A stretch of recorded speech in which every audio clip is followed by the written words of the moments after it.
ನಮಸ್ತೆ ಸ್ನೇಹಿತರೆ, ಹೇಮ ಯೂಟ್ಯೂಬ್ ಚಾನಲ್ಗೆ ಸ್ವಾಗತ.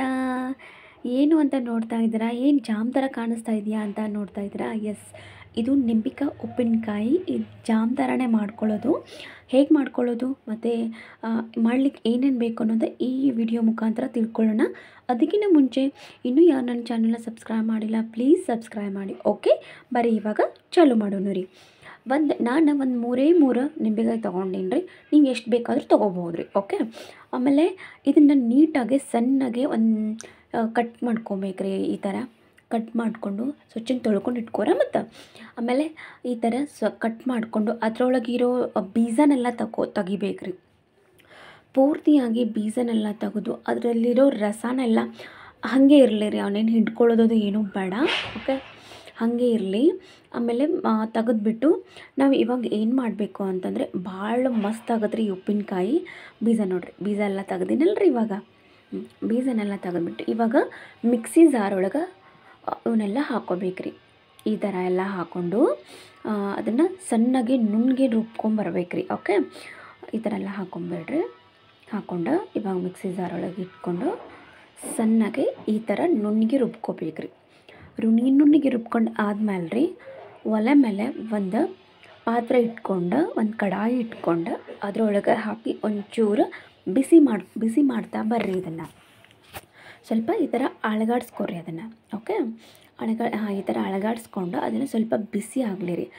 ಬಿಸಿ ಆದಮೇಲೆ ನಾನು 3 ನಿಂಬೆಕಾಯಿಗೆ ಒಂದು 2.5 ಕಪ್, ಸ್ವಲ್ಪ 2.5 ಕಪ್ ಆಗುವಷ್ಟು ನಾನು ಸಕ್ಕರೆನ ಹಾಕ್ಕೊಂಡಿದ್ದೀನಿ ರೀ. ನಿಮ್ಗೆ ಸ್ವೀಟ್ ಎಷ್ಟು ಬೇಕು ಅನ್ನೋದ್ರ ಮೇಲೆ ಹಾಕೋರಿ. ಓಕೆ, ಅದು ರುಚಿಗೆ ತಕ್ಕಷ್ಟು ಉಪ್ಪನ್ನು ಹಾಕ್ಕೊಂಡಿದ್ದೀನಿ ರೀ. ಆಮೇಲೆ ಸ್ವಲ್ಪ ಖಾರ ರೀ, ಖಾರ ಪೌಡ್ರು ಅದನ್ನು ಹಾಕೋರಿ. ನಾವು ಜಾಸ್ತಿ ಖಾರ ತಿನ್ನಲ್ಲ, ಸೊ ನಾನು ಕಡಿಮೆನೇ ಖಾರ ಹಾಕಿದ್ದು. ಸೊ ನಿಮ್ಗೆ ಎಷ್ಟು ಬೇಕೋ ನಿಮ್ಗೆ ರುಚಿ ಅನುಸಾರವಾಗಿ ಖಾರ, ಉಪ್ಪು, ಸಕ್ಕರೆ, ಆಮೇಲೆ ಸ್ವಲ್ಪ ಅರಿಶಿನ ಹಾಕ್ಕೊಂಡು, ಮತ್ತು ಇದಕ್ಕೆ ಇನ್ನೊಂದು ಆ್ಯಡ್ ಮಾಡ್ಬೋದು, ಹಿಂಗೆ ಅನ್ನೋದು ಆ್ಯಡ್ ಮಾಡ್ಬೋದು, ಅದನ್ನು ಆ್ಯಡ್ ಮಾಡ್ಕೊಳ್ಳಿ. ಓಕೆ, ಇವಾಗ ಅದನ್ನು ನೀಟಾಗಿ ಕಲಿಸ್ತಾ ಬನ್ನಿ. ಸಕ್ಕರೆ ಮೆಲ್ಟ್ ಆಗತ್ತೆ ರೀ. ನೀವು ಸಕ್ಕರೆ ಬದಲು ಬೆಲ್ಲನೂ ಹಾಕ್ಕೋಬೋದು. ಸಕ್ಕರೆ ಮೆಲ್ಟ್ ಆಗೋವರೆಗೂ ನೀವು ಅದನ್ನು ತಿರುಗಿಸ್ಕೊತಾನೆ ಬನ್ನಿ. ಇದು ನೀಟಾಗಿ ಚೆನ್ನಾಗಿ ಒಂದು 10ರಿಂದ 20 ನಿಮಿಷ ಕುದಿಬೇಕು ರೀ. ಅಂದರೆ ಅದು ರುಚಿ ಕೊಡುತ್ತೆ. ಆಮೇಲೆ ಚೆನ್ನಾಗಿ ಬೆಂದು ಬರುತ್ತೆ, ಚಲೋ ಆಗುತ್ತೆ, ಟೇಸ್ಟಿಯಾಗಿ ಆಗುತ್ತೆ. ನೀವು ಮನೇಲಿ ಒಂದು ಸಲ ಈ ಥರ ಮಾಡ್ಕೊರಿ. ಎಲ್ಲರೂ ಮಾಡ್ತಾರೆ. ಹೋಳು ನಿಂಬೆಕಾಯಿ ಉಪ್ಪಿನಕಾಯಿ ಮಾಡ್ತಾರಲ್ರಿ. ಈಗ ಗಟ್ಟಿ ಆಗ್ತಲ್ರಿ. ಗಟ್ಟಿ ಆದಮೇಲೆ ನೀವು ಒಂದು ಅರ್ಧ ಗ್ಲಾಸ್ನಷ್ಟು ಸಣ್ಣ ಗ್ಲಾಸ್ನಷ್ಟು ನೀರನ್ನು ಹಾಕ್ಕೊಂಡು ಮತ್ತೆ ಇದನ್ನು ನೀಟಾಗಿ ಕಲಿಸ್ಬಿಟ್ಟು ಕುದಿಸ್ಕೊಳ್ರಿ. ಓಕೆ,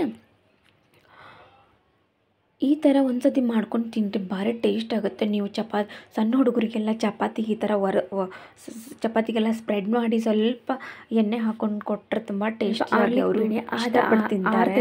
ಚೆನ್ನಾಗಿ ಬರುತ್ತೆ. ಈ ಥರ ಕುದಿಬೇಕು. ಆದಮೇಲೆ ಏನು ಮಾಡಬೇಕು ಅಂತಂದ್ರೆ ನಾವು ಅದನ್ನು ಒಂದು ಸಣ್ಣ ಬಟ್ಲೆ ಒಳಗೆ ಹಾಕೋ ರೆಡಿ ಆಗೈತೆ ನೋಡಿರಿ. ಇಷ್ಟ ಆದರೆ ಲೈಕ್ ಮಾಡಿ, ಶೇರ್ ಮಾಡಿ, ಸ್ವಲ್ಪ ಆರ್ಲಿಕ್ಕೆ ಬಿಡ್ರಿ.